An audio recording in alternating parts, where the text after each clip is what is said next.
Sa pinakadulong bahagi ng baryo ng Agar-Agar, kung saan ang lupa ay mapula at ang hangin ay laging may dalang amoy ng tuyong damo at kahoy, naroon ang isang maliit na kubong pawid na halos matabunan na ng mga talahib. Doon nakatira si Reniel, isang payat, maitim sa sikat ng araw at tahimik na batang halos walang nag-aakalang may kakaibang talino.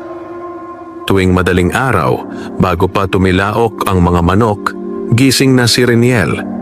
Sanay na ang kanyang katawan sa lamig ng umaga.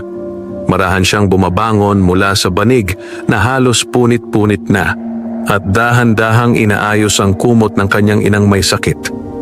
Mahina na ang katawan ni Aling Sela at madalas ay inuubo sa gabi. Hindi na maalala ni Reniel kung kailan huling nakapagtrabaho ng maayos ang kanyang ina. Tahimik niyang sinisilip ang maliit na banga sa sulok. Kaunting bigas na lamang ang laman, kaya kailangan na naman niyang maghanap ng pagkakakitaan. Lumabas siya ng kubo habang ang langit ay kulay abo pa lamang. Bitbit niya ang kanyang lumang itak na kinakalawang na ang hawakan. Sa likod niya ay nakasabit ang isang tali at lumang sako. Ang pakay niya, ang talahiban sa gilid ng baryo. Doon tumutubo ang tambo na ginagamit sa paggawa ng walis. Habang naglalakad, naririnig niya ang huni ng mga kuliglig at ang mahihinang kaluskos ng dahon. Para sa iba, nakakatakot ang lugar na iyon lalo na kapag madaling araw. Sinasabi ng matatanda na may mga nilalang na hindi nakikita ng karaniwang tao. Ngunit para kay Reniel, ang lugar na iyon ay parang pangalawang tahanan. Doon siya kumukuha ng ikabubuhay. Pagdating niya sa talahiban, maingat niyang sinimulang putulin ng mga tuyong tangkay ng tambo. Hindi siya basta pumuputol lamang. Pinipili niya ang tamang haba, ang hindi masyadong marupok at ang tuwid ang hibla. Isang beses, may matandang mangangalakal na nagsabi, "Batang ito, magaling ang gawa mong walis. Pantay-pantay ang hibla." Ngunit hindi niya iyon ipinagmalaki. Para kay Reniel, ang maayos na walis ay hindi lamang paninda. Ito ang pagkain nila ng kanyang ina. Habang patuloy siya sa pagputol, biglang may narinig siyang mga yabag. Paglingon niya, nakita niya ang 3 batang lalaki mula sa baryo, sina Lito, Banjo at Otep. Mga anak sila ng mayayamang magsasaka. "Oh, ayan na naman si Reniel," sabi ni Lito na may halong pangungutya. "Tagagawa ng walis," dagdag ni Banjo habang tumatawa. Lumapit si Otep at sinipa ang isang bungkos ng tambo na inipon ni Reniel. "Magkano ba yan? Baka 50 sentimos lang." Natahimik si Reniel. Hindi siya sumagot. Sanay na siya. Simula pa pagkabata, madalas na siyang pagtawanan dahil sa kanyang damit na luma, tsinelas na magkakaibang pares at payat na pangangatawan. Ngunit ang pinakamasakit ay kapag minamaliit ang kanyang kakayahan. "Alam mo," sabi ni Lito, "kahit tumanda ka, walis pa rin gagawin mo." Nagtawanan ang 3. Tahimik lamang si Reniel habang pinupulot ang mga tinapakang tambo. Hindi siya lumaban. Hindi rin siya umalis. Sa halip, mas maingat niyang inayos ang pagkakatali ng mga tangkay. Pagkaraan ng ilang sandali, nagsawa rin ang 3 bata at umalis habang patuloy sa pangungutya.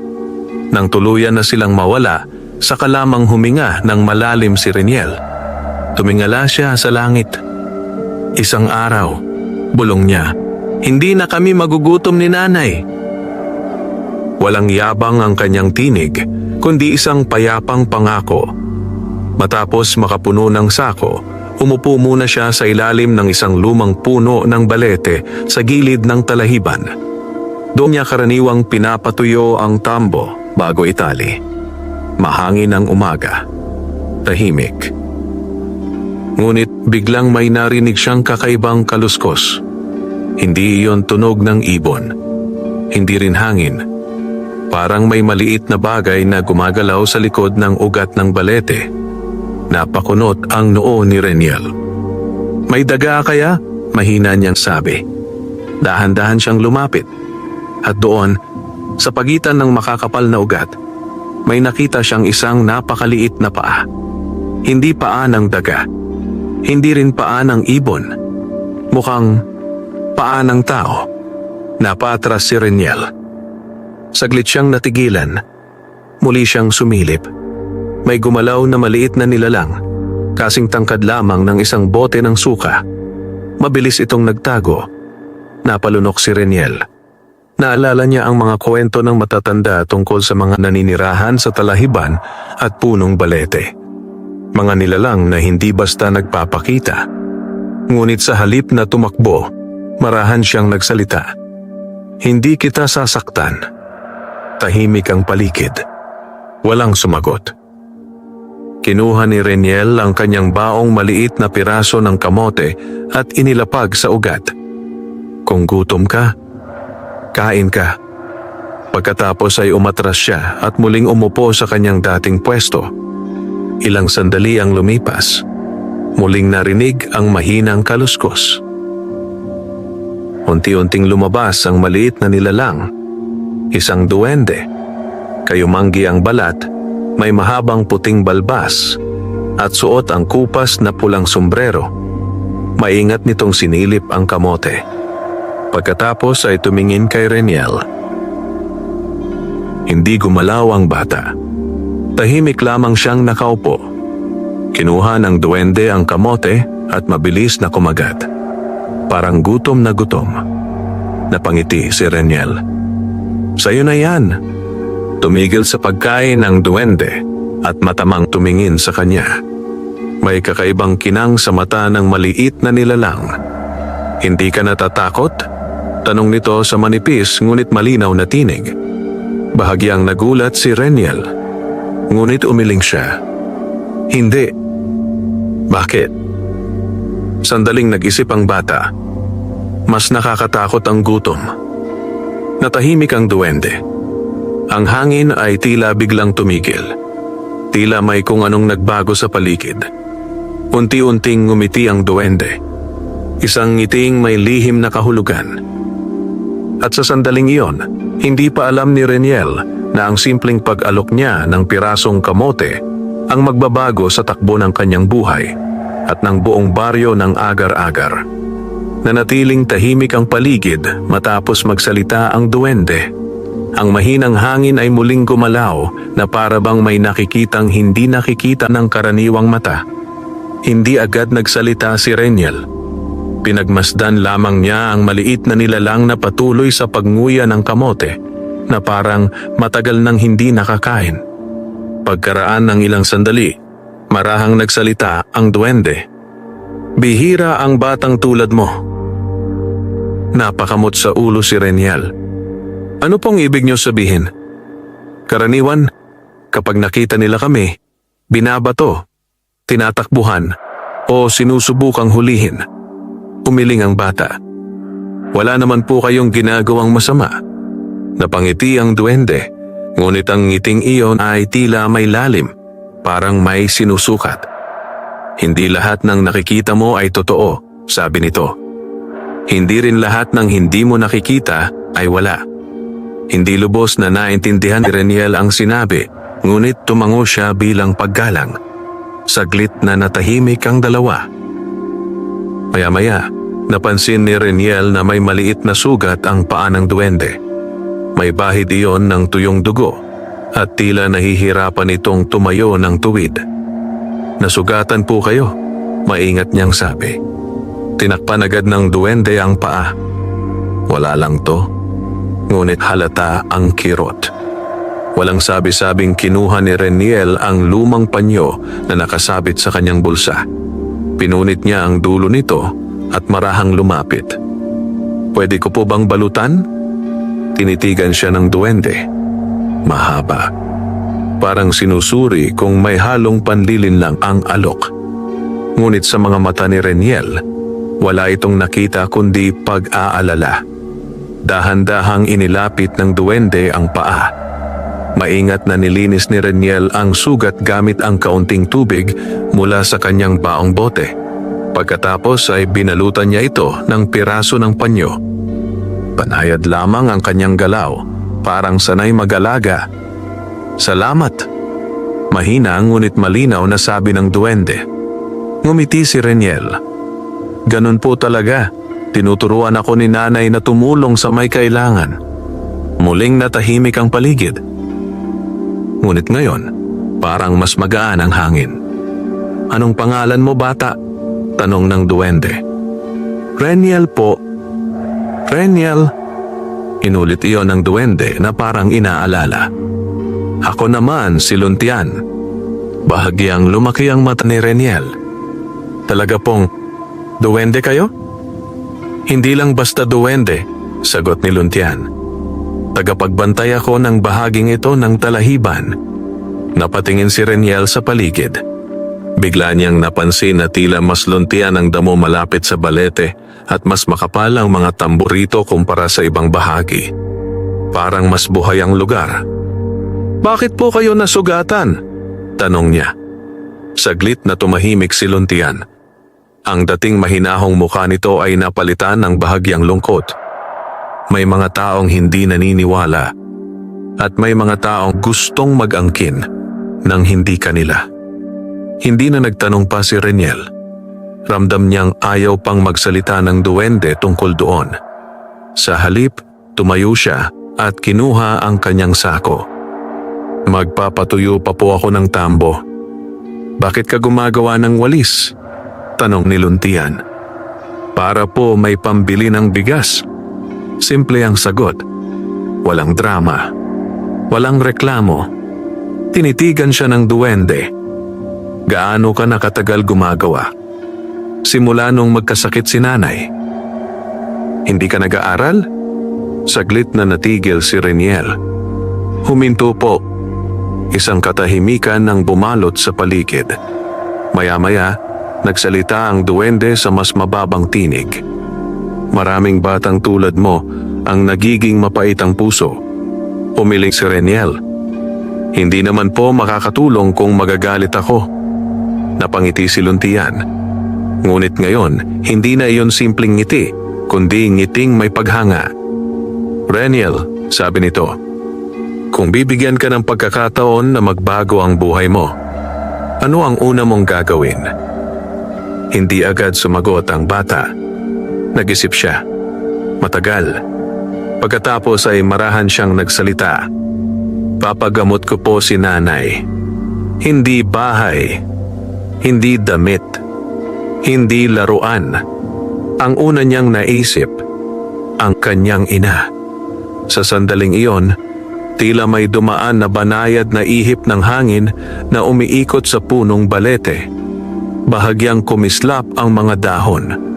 Napansin iyon ni Reniel, ngunit hindi niya pinansin. Si Luntian ay tahimik lamang na nakatingin. May malalim na pag-unawa sa kanyang mga mata. "Bihira talaga ang batang tulad mo," bulong nito. Tumayo ang duwende at marahang lumakad papunta sa isa sa makakapal na ugat ng balete. "Babalik ka pa ba bukas?" tanong nito nang hindi lumilingon. "Opo," sagot ni Reniel. "Dito po ako kumukuha ng tambo araw-araw." "Magdala ka ulit ng baon." Napangiti ang bata. "Opo." Unti-unting pumasok si Luntian sa pagitan ng ugat, parang nilamon ng anino. Sa isang iglap, nawala ito. Napakamot sa ulo si Reniel. Hindi niya alam kung panaginip ba iyon. Ngunit naroon pa rin ang piraso ng kamoteng may kagat at ang maliit na bakas ng paa sa lupa. Muling naupo si Reniel at ipinagpatuloy ang pagtali ng mga tambo. Ngunit ngayon, pakiramdam niya ay hindi na siya nag-iisa sa talahiban. At sa kailaliman ng punong balete, may isang nilalang na matagal nang nagbabantay sa baryo ng agar-agar na ngayon lamang muling nakakita ng pusong walang bahid ng kasakiman. Kinabukasan, mas maaga pa sa dati nagising si Reniel. Hindi dahil sa gutom, hindi rin dahil sa ingay ng ubo ng kanyang ina, kundi dahil sa kakaibang pakiramdam. Parang may naghihintay sa kanya sa talahiban. Tahimik niyang inayos ang kumot ni Aling Sela. Bahagya itong nagmulat ng mata. "Maaga ka na naman, anak," mahina nitong sabi. "Opo, Nay. Marami pa po akong tatapusing walis." Ngumiti ang ina kahit halatang pagod. "Mag-ingat ka." "Opo." Lumabas si Reniel ng kubo habang ang langit ay kulay asul-abo pa lamang. Bitbit niya ang itak, sako at ngayon, isang maliit na supot ng pinakuluang kamote. Habang naglalakad sa makitid na daan, napansin niyang mas malamig ang simoy ng hangin kaysa karaniwan. Ang mga dahon ay bahagyang kumakaluskos kahit halos walang hangin. Pagdating niya sa talahiban, agad niyang napansin ang punong balete. Parang mas madilim ang lilim nito. Ngunit hindi iyon nakakatakot. Sa halip, parang may katahimikang nakayakap sa paligid. Lumapit siya at marahang inilapag ang supot ng kamote sa dati niyang pinag-iwanan. "Luntian?" Mahina niyang tawag. Walang sumagot. Nagpatuloy siya sa pagputol ng tambo. Isa-isa. Maingat. Pantay-pantay ang haba. Ilang sandali ang lumipas. Biglang may mahinang bulong na umalingaw-ngaw sa hangin. "Mas maaga ka ngayon." Napalingon si Reniel. Naroon si Luntian. Nakaupo sa ibabaw ng ugat. Tila kanina pa nagmamasid. Napangiti ang bata. "May dala po akong pagkain." Tumalon pababa ang duwende at mabilis na lumapit. Ngunit bago pa nito kunin ang supot, tumingin muna ito sa paligid. Parang sinisiguro na walang ibang nakakita. "Salamat," sabi nito. Habang kumakain si Luntian, napansin ni Reniel na mas angkin nito ang lakas kaysa kahapon. Mas tuwid na itong tumayo. "Mas maayos na po ba ang sugat niyo?" Tumango ang duwende. "Malaki ang naitulong ng ginawa mo." Saglit silang natahimik. Maya-maya, nagsalita si Luntian. "Alam mo ba kung bakit mas maganda ang tubo ng tambo sa bahaging ito?" Umiling si Reniel. "Hindi po." Dahan-dahang tumayo ang duwende at inilapag ang maliit nitong palad sa lupa. "May mga lugar na pinangangalagaan." "Pinangangalagaan nyo?" "Hindi lang namin," sagot ni Luntian. "May mga bagay sa kalikasan na tumutugon sa kabutihan." Napatingin si Reniel sa mga tambo. Ngayon lamang niya napansin. Mas tuwid ang mga hibla rito, mas makapal, at halos walang bulok. "Matagal ka na naming nakikita," biglang sabi ni Luntian. Napatingin agad si Reniel. "Oh? Araw-araw kang pumupunta, kahit umuulan, kahit mainit." Nagulat ang bata. "May nakakita po sa akin?" "Marami," sagot ng duwende. "Pero hindi ka namin nilalapitan." "Bakit po?" Tumingin si Luntian sa kanya. "Sinusubok namin ang puso mo." Natahimik si Reniel. Hindi niya alam ang sasabihin. "Maraming tao ang pumapasok dito," patuloy ng duwende. "May pumuputol ng walang paalam, may sumisira, may nagiiwan ng dumi. Pero ikaw, bago ka pumutol, tumitigil ka muna."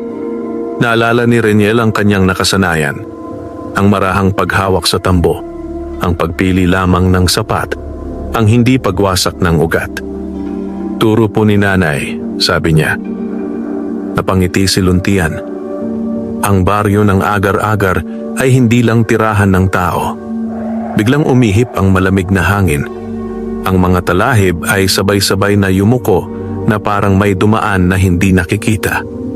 May mga bantay ang lupa, ang hangin at ang puno. Hindi nagsalita si Reniel. Ngunit ramdam niya, totoo ang sinasabi. Biglang may malakas na yabag mula sa di kalayuan. May mga boses. "Dito banda ang pinakamakapal na tambo." Napakunot ang noo ni Luntian. "Mga tao," bulong nito. Mula sa pagitan ng talahib, lumitaw ang dalawang lalaki na may dalang malalaking bolo. Hindi sila taga-baryo. Magaspang ang kilos. Dire-diretso silang pumasok sa bahaging malapit sa balete. "Sayang to kung hindi puputulin," sabi ng isa. Naramdaman ni Reniel ang kaba. Diyan po kayo. Halos masabi niya. Ngunit hinawakan ni Luntian ang kanyang braso. Umiling ang duwende. Manood ka muna. Sinimulan ng dalawang lalaki ang pagputol. Walang ingat, walang pagpili. Pinuputol pati ang murang usbong. Tinapakan ang mga ugat. Biglang umihip ang malakas na hangin. Walang ulap, walang ulan. Ngunit ang mga talahib ay biglang nag-ingay. Parang sabay-sabay na nagbulungan. Napahinto ang dalawang lalaki. Ano yon? Muling umihip ang hangin. Mas malamig, mas mabigat. Ang isang lalaki ay nadulas kahit tuyo ang lupa. Ano bang lugar to? Biglang may malakas na lagapak ng tuyong sanga sa harap nila. Walang puno sa itaas. Nataranta ang dalawa. Umalis na tayo. Iniwan nila ang ilang naputol na tambo at nagmamadaling tumakbo palabas ng talahiban. Muling tumahimik ang paligid. Parang walang nangyari. Napatingin si Reniel kay Luntian. Ginawa niyo po yon? Hindi agad sumagot ang duwende. Sa halip, tumingin ito sa punong balete. Hindi kami mahilig manakit, sabi nito.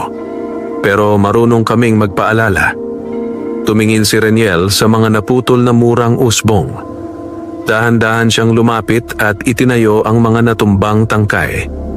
Parang may inaayos na nasaktan. Pinagmasdan siya ni Luntian. May tahimik na paggalang sa maliit nitong mukha. Reniel, sabi ng duwende sa mas mababang tinig. Ang kabutihan mo ay hindi lingid sa amin. Biglang kumislap ang isang maliit na bahagi ng lupa malapit sa ugat ng balete. Parang may nakatagong bagay sa ilalim. Hindi pa yon napansin ni Reniel. Ngunit nakita yon ni Luntian. At sa unang pagkakataon, ang duwende ay nag-isip. Malapit na ang panahon na kailangan niyang tuparin ang isang matagal ng pangako ng mga bantay ng talahiban. Lumipas ang ilang sandali matapos umalis ang dalawang lalaking pumutol ng tambo. Muling bumalik ang katahimikan sa talahiban, ngunit ramdam ni Reniel na may naiwan na kakaibang bigat sa hangin. Parang may bagay na naghihintay. Maingat niyang inayos ang mga natumbang tangkay. Isa-isa niyang itinayo ang mga murang usbong na tinapakan ng mga dayo. Hindi man maibalik ang dati, sinikap niyang ituwid ang mga ito upang hindi tuluyang mamatay. Tahimik lamang na nakamasid si Luntian. Bakit mo pa inaayos? Tanong ng duwende. Sayang po, sagot ni Reniel. Buhay pa naman.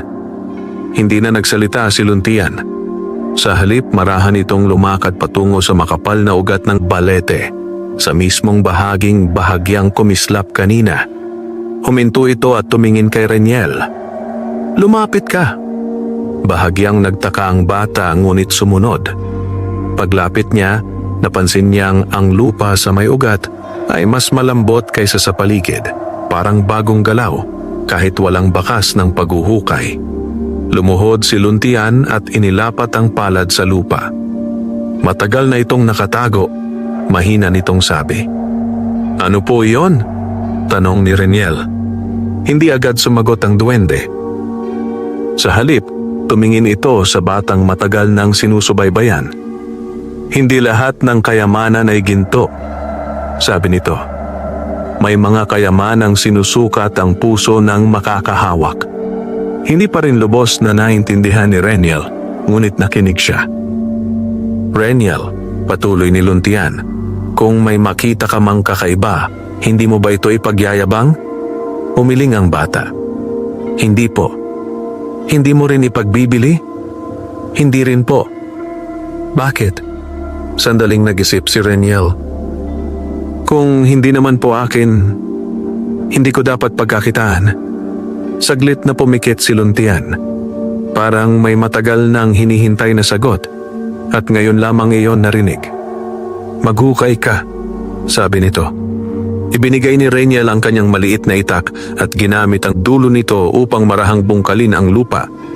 Hindi siya nagmamadali. Dahan-dahan ang bawat galaw upang hindi masira ang anumang maaring nasa ilalim. Ilang saglit pa, tumama ang itak sa matigas na bagay. Tok, napahinto siya. Tinanggal niya ang natitirang lupa gamit ang kamay.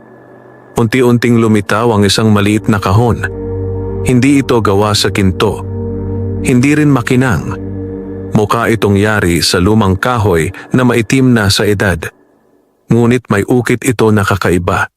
Mga simbolong parang dahon, hangin at alon. Napatingin si Reniel kay Luntian. Ano po ito? Buksan mo, sabi ng duwende. Maingat niyang inangat ang takip. Sa loob, wala ni isang pirasong barya. Sa halip naroon ang isang lumang tali na hinabi mula sa hibla ng tambo. Katabi nito ang isang maliit na batong kulay luntian na kasing laki ng butil ng santol. Napakunot ang noo ni Reniel. Hindi po ito mukhang mahalaga. Ngumiti si Luntian. Para sa sakim, wala.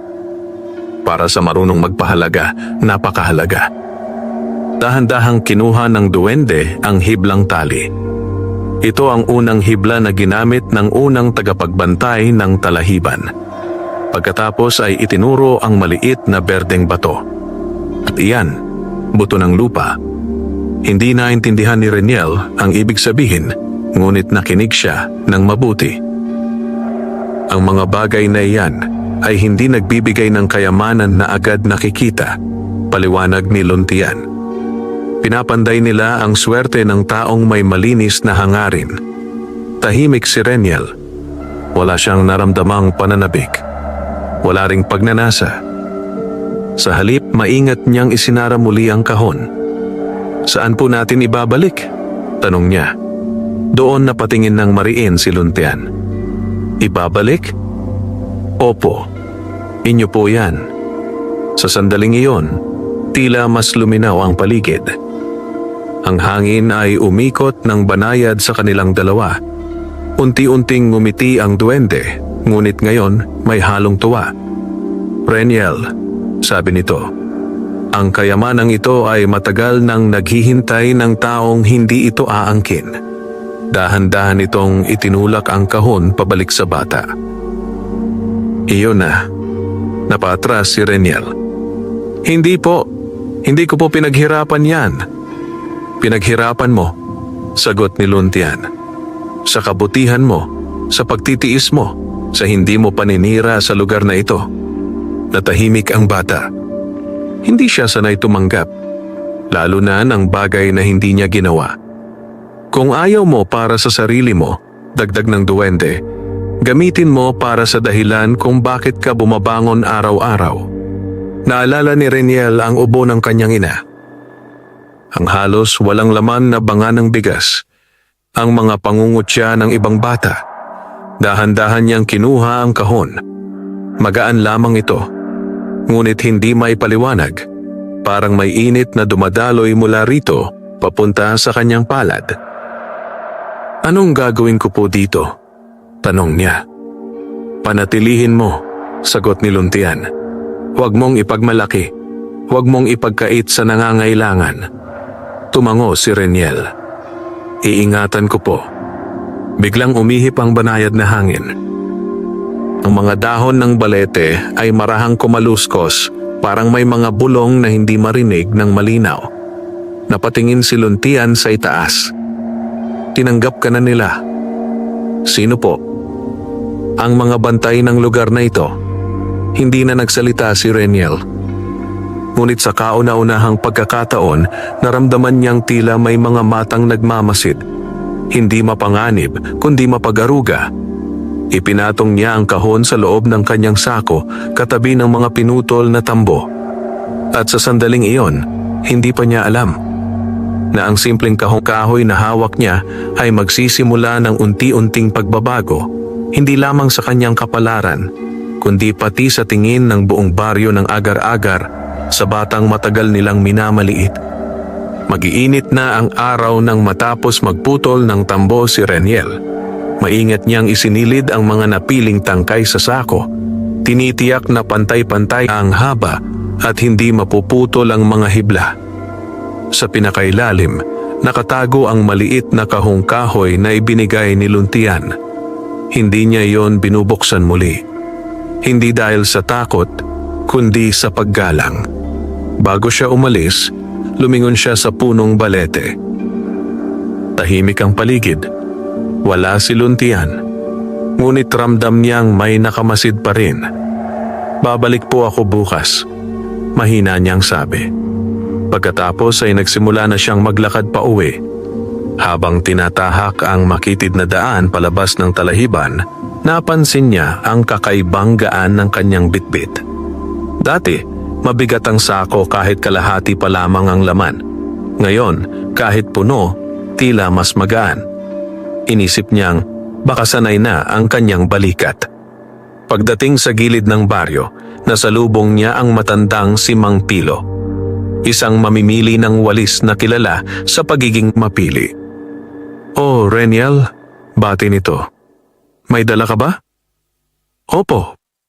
Ibinaba ng bata ang sako at isa-isang inilabas ang mga tambo. Napakunot ang noo ni Mang Pilo. Pinagmasdan nito ang mga hibla. Hinaplos. Sinuri ang dulo.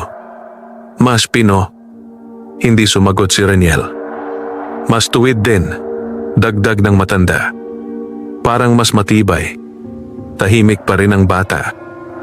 "Magkano?" "Kung magkano po ang dati." Tumingin si Mang Pilo sa kanya.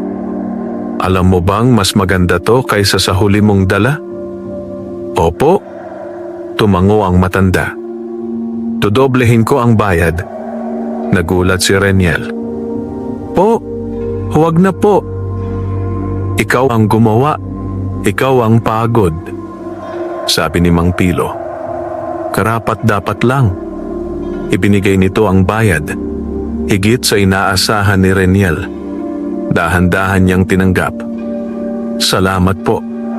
Habang naglalakad pa uwi, paulit-ulit niyang hinahawakan ang baryang nasa palad. Hindi pa ito nangyayari noon. Ang mabayaran ng higit sa karaniwan. Pagdating sa kanilang kubo, nadatnan niyang nakaupo si Aling Sela sa labas, nakasandal sa poste. "Maaga ka," sabi nito. "Opo, Nay." Ipinakita ni Reniel ang kanyang kinita. Bahagyang lumaki ang mata ng ina. "Ang dami. Mas maganda raw po ang tambo." Ngumiti si Aling Sela, ngunit may halong pagtataka. "Pinagpala ka siguro." Tahimik lamang si Reniel. Hindi niya binanggit ang tungkol sa kahon.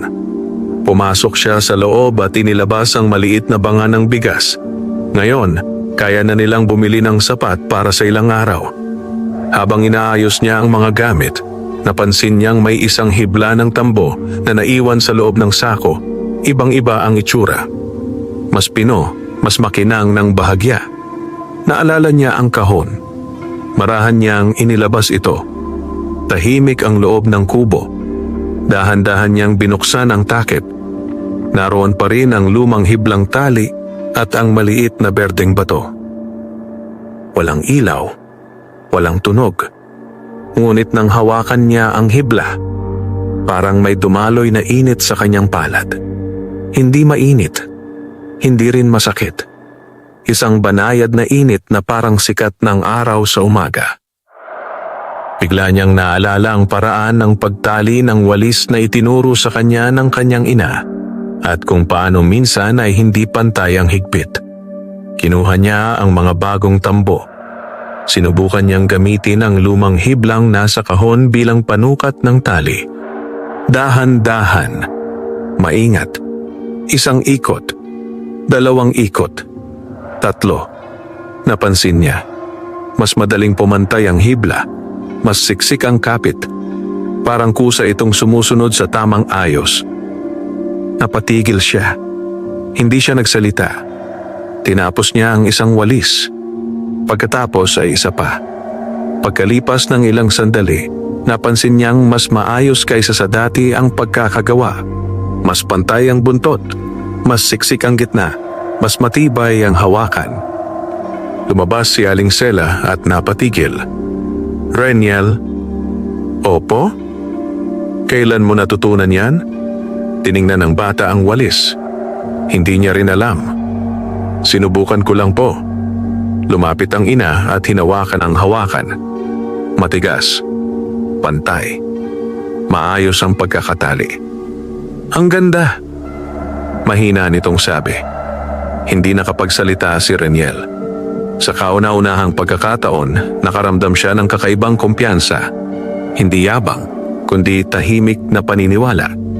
Kinagabihan, matapos nilang makakain ng mainit na lugaw, maingat niyang ibinalik ang kahon sa ilalim ng kanyang banig. Hindi niya iyon ipinakita kahit kanino. Bago siya matulog, naalala niya ang sinabi ni Luntian. Huwag ipagmalaki. Huwag ipagkait sa nangangailangan. Pumikit siya habang ang malamig na hangin ng gabi ay pumapasok sa siwang ng dingding. Sa labas ng kanilang kubo, marahang umihip ang hangin sa direksyon ng talahiban. At sa ilalim ng punong balete, may maliliit na matang kumikislap sa dilim, tahimik na nagbabantay. Sapagkat nagsimula na ang unang pagbabago. Hindi pa man ito napapansin ng buong baryo, ang kapalaran ng batang matagal nilang minamaliit ay unti-unti nang umiikot. Hindi dahil sa mahika ng kayamanan, kundi dahil sa gantimpala ng pusong nanatiling malinis sa kabila ng kahirapan. Lumipas ang ilang araw na halos pare-pareho ang takbo ng umaga ni Reniel. Maagang gising, tahimik na pag-aalaga sa kanyang ina at pagpunta sa talahiban upang mamutol ng tambo. Ngunit sa bawat pag-uwi niya, may isang bagay na unti-unting napapansin ng mga tao sa baryo. Mas gumaganda ang kanyang mga walis. Mas pino ang hibla. Mas matibay ang kapit. Mas pantay ang ayos. Sa una, iilang mamimili lamang ang nakapansin. Ngunit hindi nagtagal, kumalat ang balita na ang bata gumagawa ng walis sa dulo ng baryo ay may kakaibang husay. Isang umaga, pagdating ni Reniel sa maliit na pwesto ni Mang Pilo, may dalawang babae nang naghihintay. Siya ba yung batang gumagawa ng matibay na walis? Tanong ng isa. Oo, sagot ni Mang Pilo. Ito na. Nahiya si Reniel at bahagyang yumuko. Ipinakita niya ang mga bagong gawa. Hinawakan ng babae ang hibla. Ang siksik. Hindi agad nalalagas. Dagdag ng isa. Magkano? Sinabi ni Reniel ang dati niyang presyo. Nagkatinginan ang dalawang babae. Mura.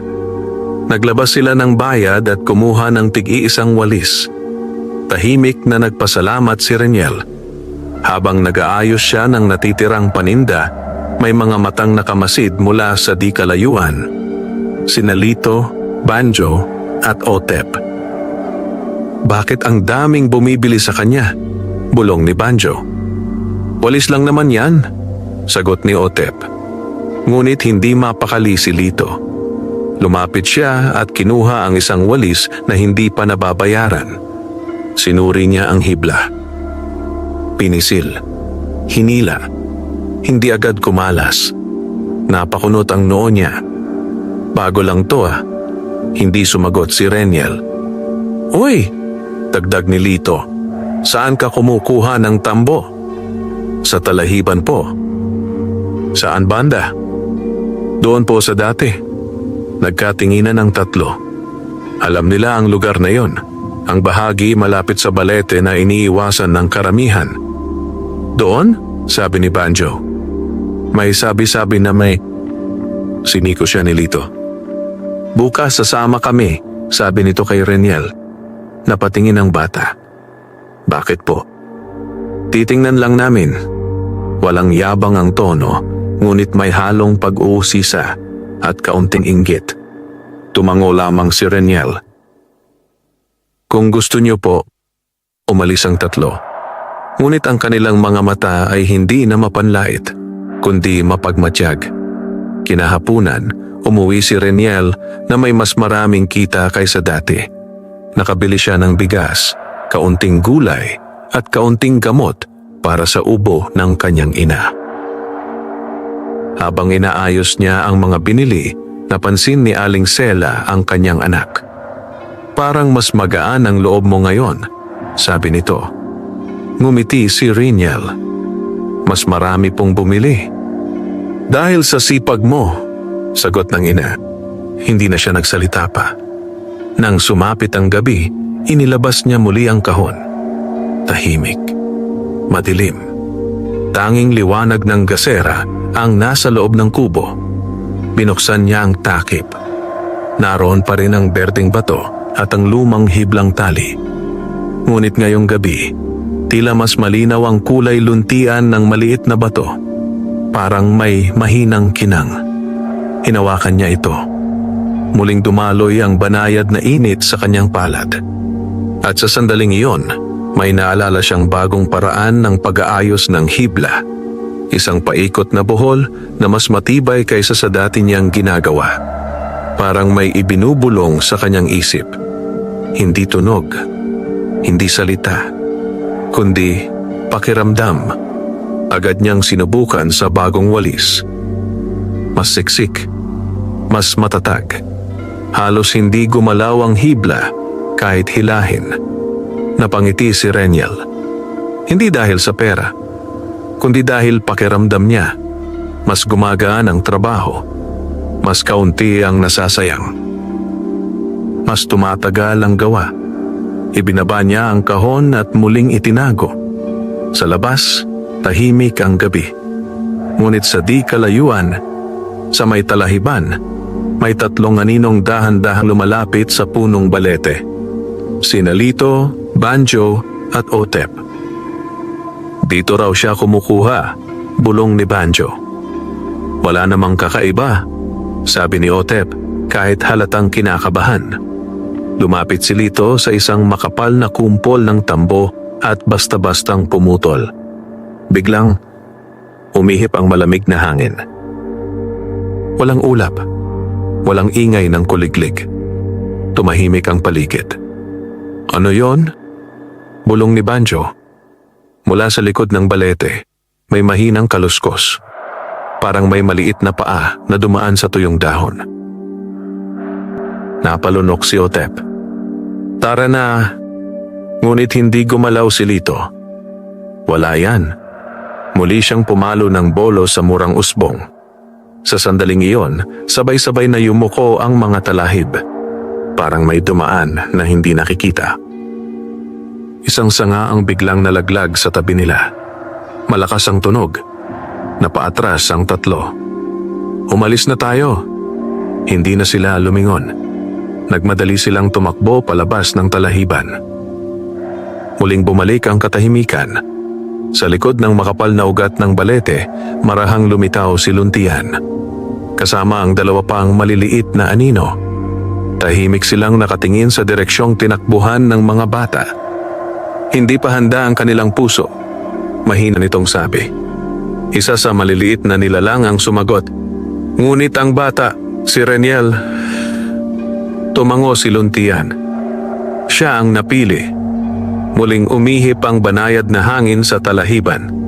At sa baryo ng agar-agar, habang natutulog ang karamihan, unti-unting lumalalim ang bulong ng inggit.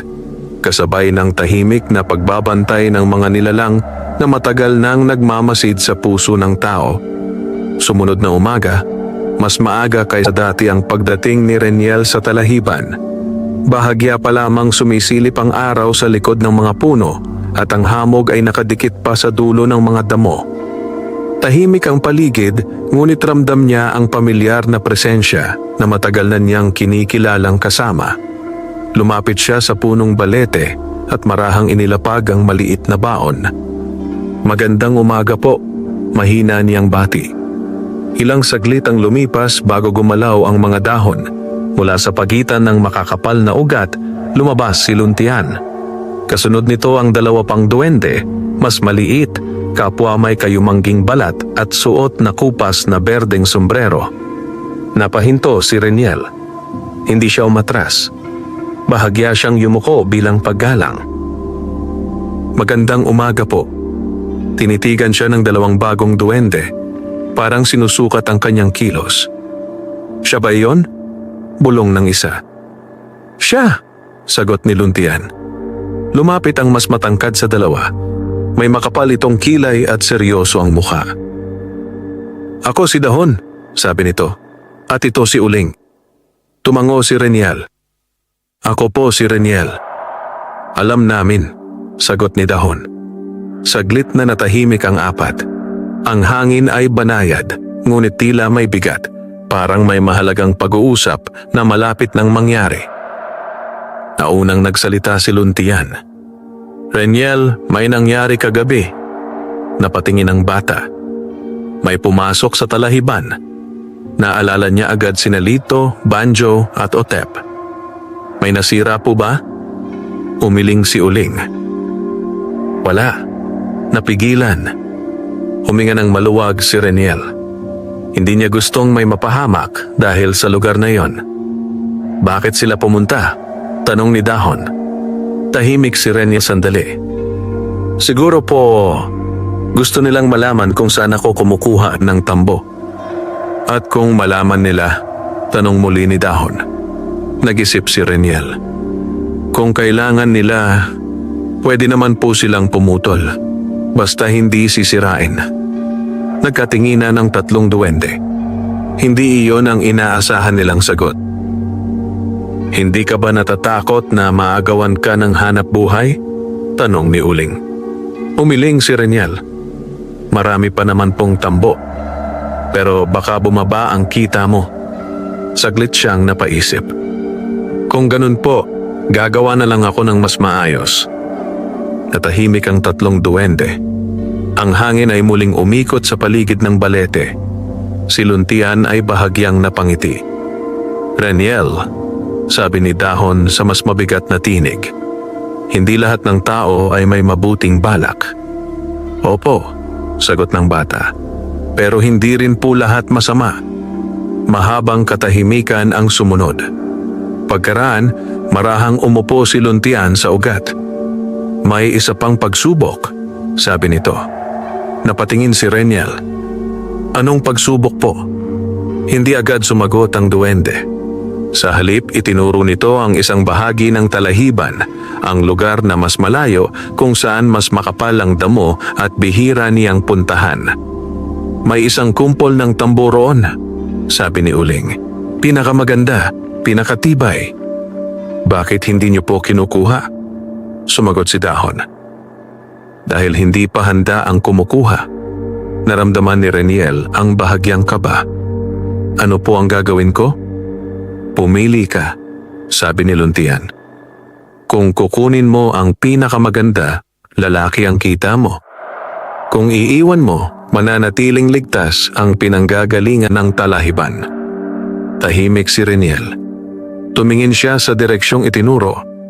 Makapal nga ang tamboroon, halos perpekto ang tubo. Naalala niya ang kaunting bigas sa banga. Ang gamot ng kanyang ina. Ang gutom na mga gabing halos wala silang makain. Ngunit naalala rin niya ang mga murang usbong na tinapakan ng mga dayo. At kung paano unti-unting nasisira ang lugar kapag walang ingat ang pagputol. Huminga siya ng malalim. Pwede po bang kalahati lang? Napatingin ang tatlong duwende. Paano kalahati? Tanong ni Dahon. Pipili lang po ako ng handa na. Iiwan ko yung bata pa. Tahimik ang paligid. Walang hangin. Walang kuliglig.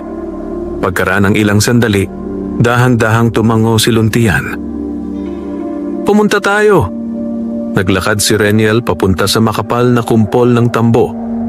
Totoo, mas pino, mas tuwid, mas makapal ang hibla. Ngunit hindi siya basta pumutol. Lumuhod muna siya. Hinaplos ang mga tangkay. Pinili lamang ang tuyong handa na. Iniwasan ang murang usbong. Isa-isa. Maingat. Walang sinasayang.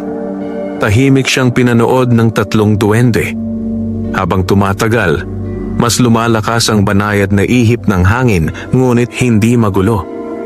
Parang sumasang-ayon. Nang matapos siya, kalahati lamang ng kumpol ang nabawasan. Ang natitira ay maayos pa ring nakatayo. Tumayo si Reniel at inayos ang tali ng mga naputol. Ganito po. Walang sumagot agad. Pagkaraan, marahang nagsalita si Dahon.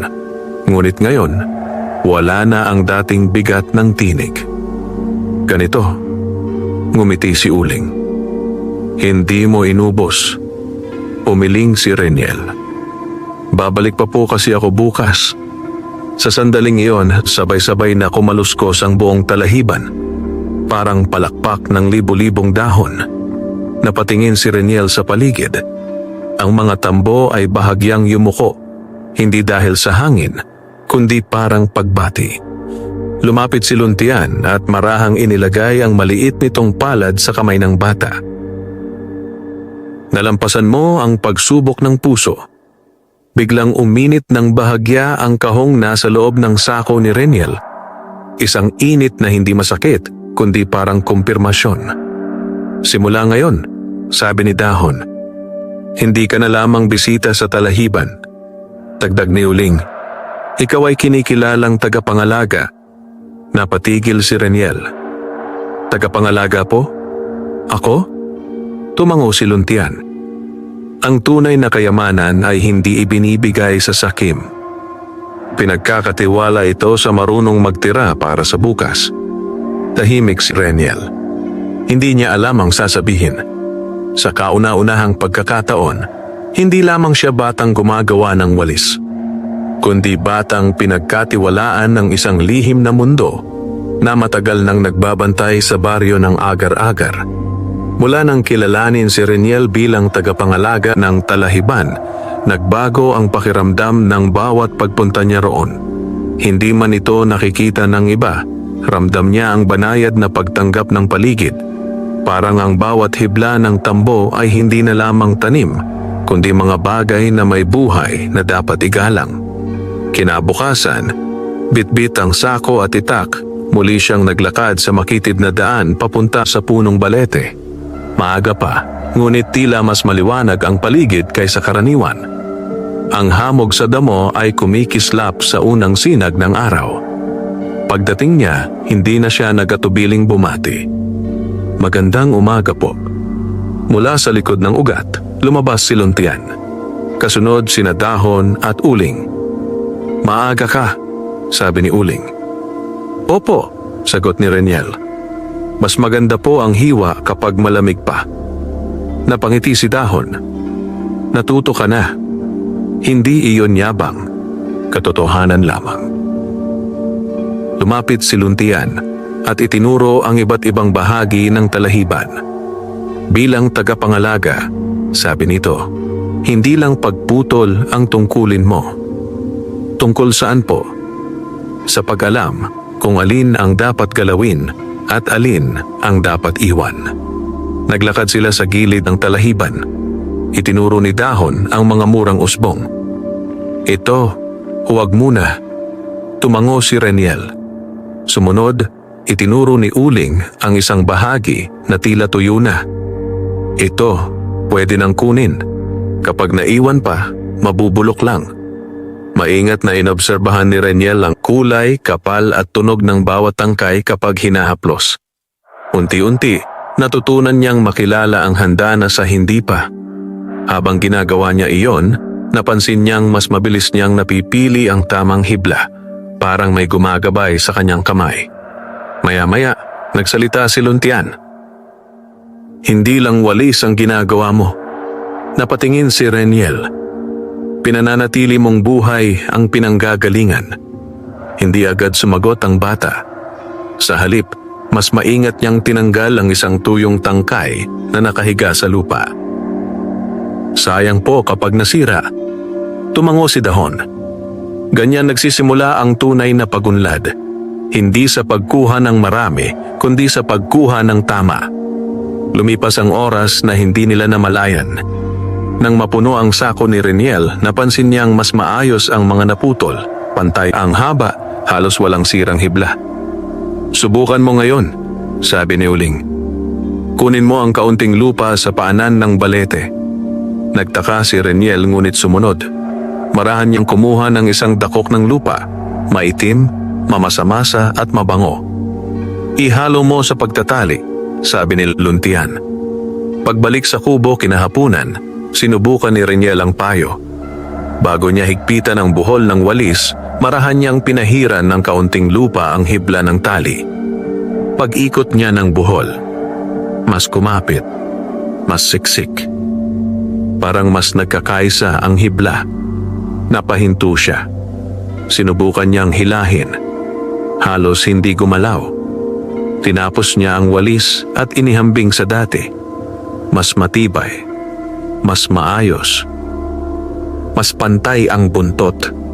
Lumabas si Aling Sela at muling napansin ang pagbabago. Parang lalo pang gumanda, sabi nito. Ngumiti si Reniel. May bago po akong natutunan. Hindi na siya nagdetalye. Kinabukasan, dinala niya ang mga bagong gawa kay Mang Pilo. Pagkakita pa lamang, agad na napalapit ang ilang mamimili. Meron pa ba? Naubos agad yung huli. Sinuri ni Mang Pilo ang hawakan at buhol. Napahiling siya. Hindi sa pagtanggi, kundi sa paghanga. Hindi na pangkaraniwang walis to. Mas marami ang bumili kaysa dati. May nagtanong pa kung pwede siyang umorder ng maramihan. Hindi nagmadali si Reniel sumagot. Dahan-dahan lang po, sabi niya. Para hindi masira ang tambo. Nagkatinginan ng mga mamimili. Tila hindi sanay makarinig ng ganitong sagot mula sa batang mahirap. Ngunit tumango si Mang Pilo. Tama yan. Sa gilid ng tindahan, nakamasid si Lito. Hindi na siya tumatawa. Sa halip, tahimik niyang pinapanood kung paanong iginagalang ng matatanda ang gawa ni Reniel. Pag-uwi ng bata kinahapunan, napansin niyang mas mahina ang ubo ng kanyang ina matapos makainom ng gamot. Tahimik siyang umupo sa tabi nito. Anak, sabi ni Aling Sela, parang gumagaan ang buhay natin. Hindi sumagot si Reniel. Sa loob-loob niya, alam niyang hindi ito bigla ang himala, kundi bunga ng sipag, pagtitiyaga, at ng mga lihim na aral na natatanggap niya sa talahiban. Kinagabihan, inilabas niya ang kahon. Ang berdeng bato ay mas malinaw ang kinang parang may malalim na liwanag sa loob. Hindi maliwanag na ilaw, kundi tila buhay na kulay. Hinawakan niya ito. Muling dumaloy ang banayad na init. At sa isip niya may pumasok na bagong kaalaman. Hindi salita, kundi pakiramdam kung paano papagagandahin ang pagkakapantay ng hibla. Ibinaba niya ang bato at marahang isinara ang kahon. Sa labas, ang hangin ay dumaan mula sa direksyon ng talahiban hanggang sa kanilang kubo, parang nagdadala ng tahimik na pagbati. Sa ilalim ng punong balete, magkakasamang nakatayo sina Luntian, Dahon at Uling. Unti-unti na niyang nauunawaan, sabi ni Uling. Hindi ang lihim, sagot ni Dahon, kundi ang pananagutan. Tumingin si Luntian sa baryo na natatakpan ng dilim. Kapag ang taong marunong magtira para sa bukas ay umunlad, mahina nitong sabi, nadadamay pati ang mga nakapaligid sa kanya. At sa baryo ng agar-agar, habang dahan-dahang gumaganda ang buhay ng batang matagal nilang minamaliit, nagsisimula ring magbago ang paraan ng pagtingin ng mga tao, hindi lamang sa kanyang gawa, kundi sa tahimik na kabutihang hindi niya kailanman ipinagmalaki. Dumating ang mga araw na halos hindi na nauubos ang mga walis na ginagawa ni Reniel. Hindi man siya gumagawa ng maramihan, sapat ang bilang upang matugunan ang pangangailangan ng mga tao sa baryo. Unti-unting kumalat ang balita hanggang sa mga kalapit na lugar. May batang gumagawa ng walis na matibay, pantay, at tumatagal kahit araw-araw gamitin. Isang hapon, habang nag-aayos si Mang Pilo ng kanyang paninda, may dumating na karwaheng hila ng kalabaw. Mula rito ay bumaba ang isang lalaking hindi taga-agar-agar. Malinis ang damit, makintab ang sapatos, at matalim ang tingin. Dito ba nakakabili ng matibay na walis tambo? Tanong nito. Tumango si Mang Pilo at itinuro si Reniel na kasalukuyang nag-aayos ng mga bagong gawa. Lumapit ang lalaki at kinuha ang isang walis. Hinawakan niya ang hawakan, pinisil ang buhol at marahang hinila ang hibla. Hindi agad kumalas. Napakunot ang noo niya, hindi sa inis, kundi sa interes. "Ikaw ang gumawa nito?" "Opo," sagot ni Reniel. "Magkano ang benta mo bawat isa?" Sinabi ng bata ang karaniwang presyo. Napangiti ang lalaki, isang ngiting may halong kalkulasyon. "Masyadong mababa." Hindi sumagot si Reniel. "Ako si Don Emil," patuloy ng lalaki. "May tindahan ako sa bayan. Kung sa akin mo ibebenta ang lahat ng gagawin mo, dodoblehin ko ang bayad." Tahimik ang paligid. Narinig iyon ng ilang nakatayo sa malapit. "Pero," dagdag ni Don Emil, "kailangan mo akong sundin." Napatingin si Reniel. "Ano pong ibig niyo sabihin?" "Paramihan ang gawa. Kahit saan ka kumuha ng tambo, kahit ubusin mo pa ang buong talahiban." Biglang sumagi sa isip ni Reniel ang mga murang usbong, ang mga nasirang tangkay noong dumating ang mga dayo, ang mga aral ni Luntian, Dahon at Uling. Hindi agad siya sumagot. "Isipin mo," sabi ni Don Emil, "mas malaki ang kita mo. Makakabili ka ng bahay, damit, pagkain." Tahimik si Reniel. Sa unang pagkakataon, ramdam niya ang bigat ng tukso. Naalala niya ang gabi na halos wala silang makain. Ang pag-ubo ng kanyang ina, ang mga panahong tinatawanan siya. Madaling tanggapin ang alok. Napakadali. Ngunit may kasabay na pakiramdam, parang malamig na hangin na dumaan sa kanyang batok. Isang paalala. Huminga siya ng malalim. "Pasensya na po," mahinahon niyang sabi. "Hindi ko po pwedeng ubusin ang tambo." Nawala ang ngiti ni Don Emil. "Bakit? Kailangan po kasing tumubo ulit." "Bata ka pa," matigas na sagot ng lalaki. "Hindi mo nauunawaan ang negosyo." Hindi sumagot si Reniel. "Triplehin ko," dagdag ni Don Emil. Tahimik pa rin ang bata. "Bibili ako ng buong linggong gawa mo." "Dahan-dahan lang po ako gumawa," sagot ni Reniel. Napailing ang lalaki. Sayang ang pagkakataon. Hindi po sayang kung hindi naman po tama. Sandaling tumahimik ang paligid. Ang ilang nakarinig ay nagkatinginan. Hindi sanay ang baryo na may batang tumatanggi sa malaking kita. Napabuntong hininga si Don Emil. "Kung magbago ang isip mo," sabi nito, "hanapin mo ako sa bayan." Iniwan niya ang lugar na halatang hindi nasiyahan. Nang makalis ang karwahe, marahang lumapit si Mang Pilo. "Tama ang ginawa mo," sabi nito. "Bakit po?" "Ang negosyong walang pakundangan sa pinanggagalingan, hindi tumatagal." Tahimik na tumango si Reniel. Kinahapunan, dumiretso siya sa talahiban. Pagdating niya sa balete, naroon na sina Luntian, Dahon at Uling. Parang alam na nila ang nangyari. "May dumating na alok," sabi ni Luntian. "Opo." "Malaki ang kapalit," dagdag ni Dahon. "Opo." "Bakit ka tumanggi?" tanong ni Uling. Sandaling nag-isip si Reniel. "Kung uubusin ko po, bukas wala na akong babalikan." Isang banayad na ihip ng hangin ang dumaan sa paligid. Ang mga talahib ay marahang kumaluskos, parang pagsang-ayon. Lumapit si Luntian at marahang inilagay ang palad sa sako ni Reniel kung saan nakatago ang kahon. Biglang uminit ng bahagya ang loob nito. Ang kayamanan na minamadali, sabi ng duwende, madalas na uuwi sa pagkawala. Dagdag ni Dahon, ang kayamanang inaalagaan tumatagal. Ngumiti si Uling. "Hindi mo pinili ang mabilis." Tahimik si Reniel. "Pinili mo ang tama." Sa sandaling iyon, Napansin niyang ang bahagi ng talahiban na dating manipis ang tubo ay nagsisimulang sumigla. Mas luntian, mas tuwid ang mga bagong sibol.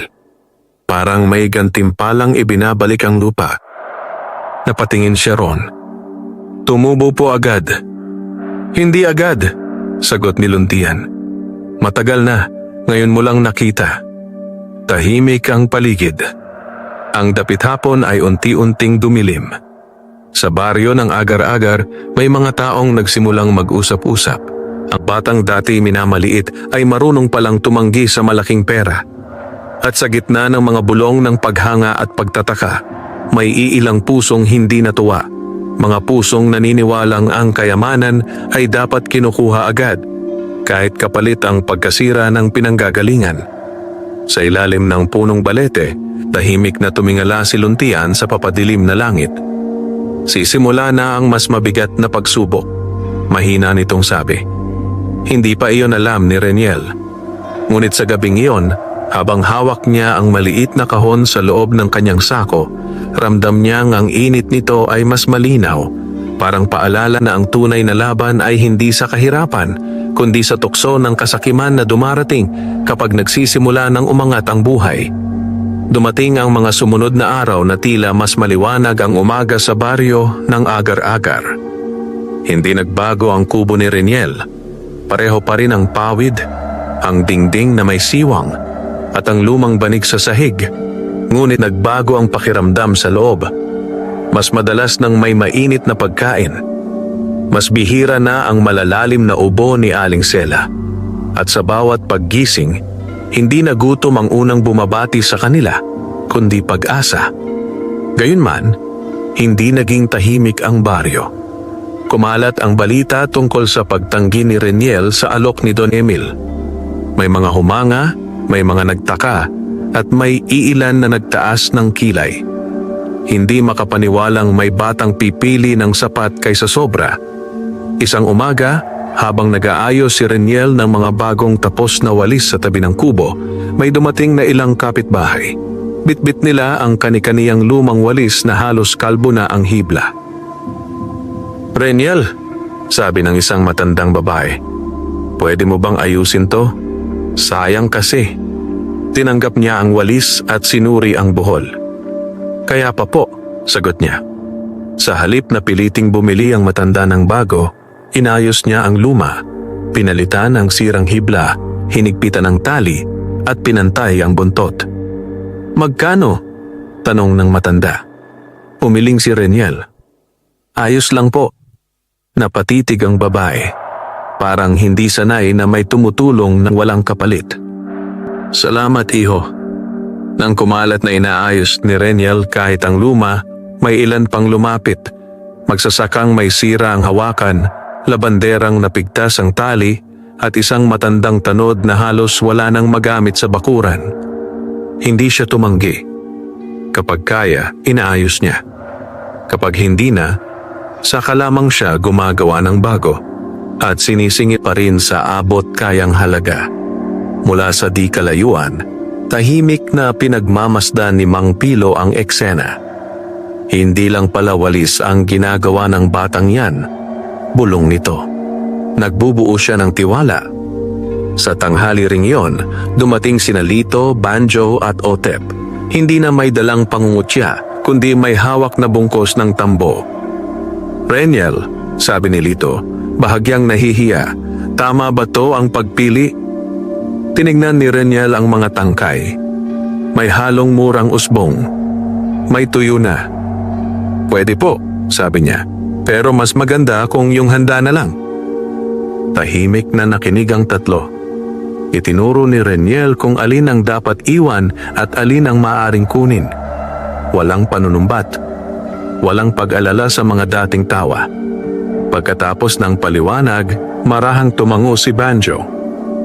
"Salamat." Hindi iyon malakas, ngunit totoo. Kinagabihan, muling nagtungo si Reniel sa talahiban. Tahimik ang dapit hapon. Ang liwanag ng langit ay kulay kahel na unti-unting nagiging lila. Pagdating niya sa punong balete, naroon sina Luntian, Dahon at Uling. Marami kang tinulungan, sabi ni Uling. Kaunti lang po, sagot ni Reniel. Ang kaunti na taos, sabi ni Dahon, lumalawak. Umihip ang banayad na hangin. Ang mga talahib ay marahang yumuko, parang pagbati sa pagdating niya. Lumapit si Luntian at tumingin sa baryo sa di kalayuan kung saan unti-unting nagsisindi ng ilaw ang mga bahay. May napapansin ka bang pagbabago? Tanong nito. Tahimik na nag-isip si Reniel. Opo, sagot niya. Mas hindi na po sila nagtatawanan. Bakit kaya? Tanong ni Uling. Siguro po, nakita nila na pwede palang umasenso ng hindi nanlalamang. Natahimik ang tatlong duwende. Sa sandaling iyon, marahang uminit ang kahon sa loob ng sako ni Reniel, mas malinaw kaysa dati. Parang may tumutugon. Buksan mo, sabi ni Luntian. Maingat niyang inilabas ang kahon at dahan-dahang inangat ang takip. Ang maliit na berdeng bato ay kumikislap na parang may sariling liwanag. Hindi nakasisilaw, kundi malalim at payapa. Ang lumang hiblang tali ay tila mas buo ang hibla, parang bagong hinabi kahit hindi naman. Hindi ito gantimpala, sabi ni Dahon. Paala-ala, dagdag ni Uling. Sa ano po? Tanong ni Reniel. Na ang kayamanan ay hindi lang nasusukat sa hawak, sagot ni Luntian, kundi sa dami ng nabubuhay dahil sa ginawa mo. Tahimik na tumingin si Reniel sa bato. Wala siyang naramdamang pagnanais na magpayaman ng biglaan. Sa halip, may payapang pakiramdam, parang sapat na ang unti-unting pagbuti. Mula sa paligid ng balete, may marahang liwanag na sumingaw sa lupa. Hindi nakikita ng karaniwang mata, ngunit malinaw sa gabing iyon. Ang mga bagong sibol na tambo ay bahagyang kumislap sa hamog. Ang hangin ay umikot, malumanay, parang awit na walang tunog. Tinanggap ka na ng lupa, sabi ni Luntian. Matagal na, dagdag ni Dahon. Ngayon lang namin ipinakita. Huminga ng malalim si Reniel. Hindi siya nagsalita. Hindi niya alam ang tamang salita para sa sandaling iyon. Sa halip, marahan niyang isinara ang kahon at muling inilagay sa sako. Sa baryo ng agar-agar, habang ang gabi ay tuluyang bumalot, may mga tahanang mas maagang natapos ang pag-aaway. May mga kapitbahay na naghiraman ng gamit ng walang singil at may mga batang tumigil sa panunukso. Hindi yun himala na biglang sumabog. Isa iyong paggising, unti-unti, tahimik at totoo. Sa ilalim ng punong balete, nakatingin ang tatlong duwende sa batang dati minamaliit. Natupad ang unang bahagi, bulong ni Uling. Ang pinakamahalaga, sagot ni Dahon, ay nanatili siyang pareho. Ngumiti si Luntian. Kapag ang isang pusong hindi nagbago sa gitna ng pagangat, mahina nitong sabi, ang biyaya ay hindi lamang para sa kanya, kundi para sa buong baryo. At sa gabing iyon, habang mahimbing na natutulog si Reniel sa kanilang payak na kubo, ang baryo ng agar-agar ay tila huminga ng mas magaan. Parang matagal nang may bigat na unti-unting nawala, dala ng kabutihang nagsimula sa isang batang gumagawa ng walis tambo at hindi kailanman nagpasilaw sa mabilis na yaman. Wakas,